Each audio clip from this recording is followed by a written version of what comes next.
welcome back. My name is Jada if you're new here. If you're a part of fashion TikTok, Twitter, or Instagram, then you've probably seen the return of the bandage dress, which I'm excited about. Now, what sparked this return is House of CB announcing that they're bringing back their wrap dresses. And if you're familiar with House of CB, that's how they started. I would personally consider it a knockoff of Urban Legend. But shortly after House of CB announced this, the conversation that followed was, I'm not gonna say I didn't expect it, but from the masses, I guess I didn't. And a lot of responses were people directing other consumers elsewhere, saying things like, don't buy this overpriced plastic, and instead shop Depop, The RealReal, Vestiaire, eBay, Poshmark, even Facebook Marketplace, because they do have good finds on there, and someone was able to buy an Urban Legend dress off Facebook Marketplace. But that was the general response, and the reason why it shocked me a bit is because I think if House of CB announced this maybe even 3 years ago, I honestly don't believe people would have been as anti. But it just goes to show that we are shifting into this new norm where it's popular to denounce fast fashion and overall just paying hundreds of dollars for cheap fabric. Now, what I find funny about fast fashion brands in general is that it seems like they're throwing anything at a wall to see what sticks. Like for instance, Pretty Little Things rebrand into a more modern aesthetic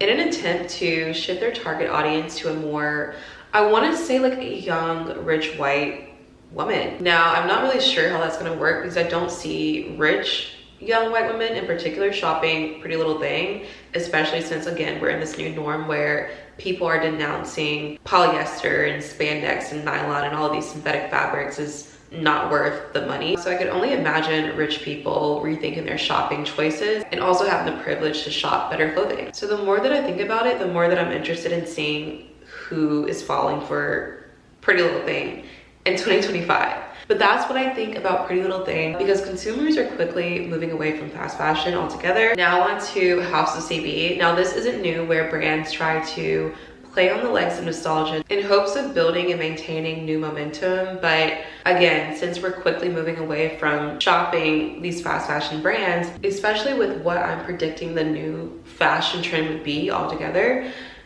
it's definitely giving throwing it at a wall and seeing what sticks. Now, this isn't to say that everyone's on this wave, but more people are. So again, I find myself confused as to who is falling for this. And honestly, no judgment, just an observation. So if you're still shopping fast fashion, none of my business. This is not to shame. But again, like if they were to have announced that 3 years ago, it would not have gotten the same response as it's getting now. I think, me thinks. Now, since we know that trends are cyclical, it's constantly an in and out type of phase, I'm interested to see if Pretty Little Thing sticks with this. When we slowly but surely move out of dressing very conservative, very modest, I wonder if they'll stick with that. Now, going back to House of CB's announcement, a lot of people use that to reminisce on Urban Legend's iconic bandage dress. I was like about to say wrap dress again. So let's talk about it. Why this dress is trending, I broke it up into 4 points. The first one being post-pandemic nightlife and I guess you can say visibility culture. So after years of being in the house, people want to go out, they want to be seen, and they want to socialize. This dress is tight, it's sculpted, it's attention grabbing, and it's beautiful. It's also perfect for the nightlife, whether you're going to the club, the bar, a jazz bar, a speakeasy, cocktail bar, your friend's house, a night out, whatever. This dress is perfect for that. I also read on Style Blueprint that this is considered revenge dressing. And at first I was going to argue, like, I don't think people are dressing like that or buying these dresses or going back to the bandage dress to get revenge. But I had to sit and think about the propaganda that we've been fed the past 2 years, where that is being a housewife, farm life, laying up and having kids back to back to back in milkmaid dresses and less makeup and washing and bathing and moisturizing with beef tallow. And I was like, you know what? This is the perfect revenge dress. And that leads me into my second point about the rejection of hyper domestic femininity. During the pandemic, the clean girl look, slicked back buns, soft tones,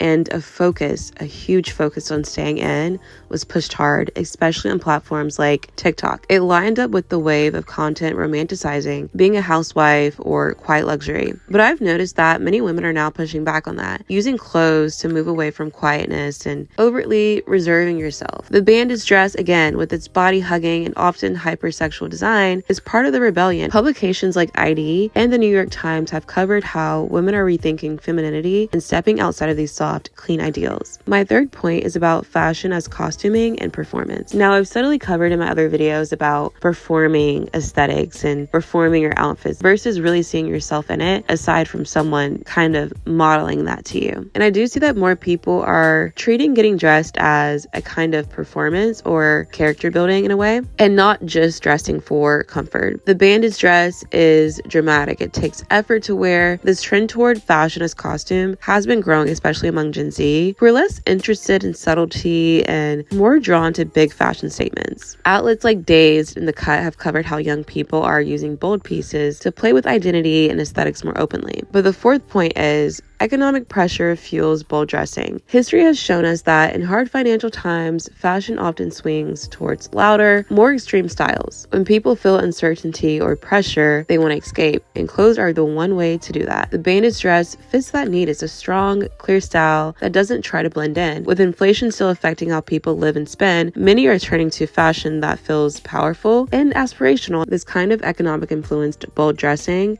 has also been discussed by sources like Vogue, Business, and the Financial Times. So I've decided to make a fifth point, and that is the rise of body display as power, not vulnerability. There's a growing shift in how women frame body conscious clothing, not as something done for the male gaze, but as a form of ownership and control. The bandage dress, once seen as a tool of early 2010 sexualization, is being recontextualized by younger consumers as a way to emphasize bodily autonomy and confidence. This is tied to wider conversations about reclaiming visibility and reshaping what empowerment looks like, especially in a culture that has become more body aware and critical of past beauty standards. The return of the bandage dress reflects clear cultural and economic shifts. After years of minimal, comfortable, and modest clothing, more women are choosing looks that are structured, tight, and even revealing. This is happening for specific reasons: a desire to be seen again after isolation, a rejection of soft domestic ideals, growing interest in dressing with intention and impact, and economic stress, pushing people toward bold fashion, and a reframing of body-revealing clothes as a form of strength. The bandage dress fits all of these factors, which is why it makes sense that it's back now. And with that being said, this is the end of this video. I really hope you guys liked it, and I'll see you guys next time. Bye.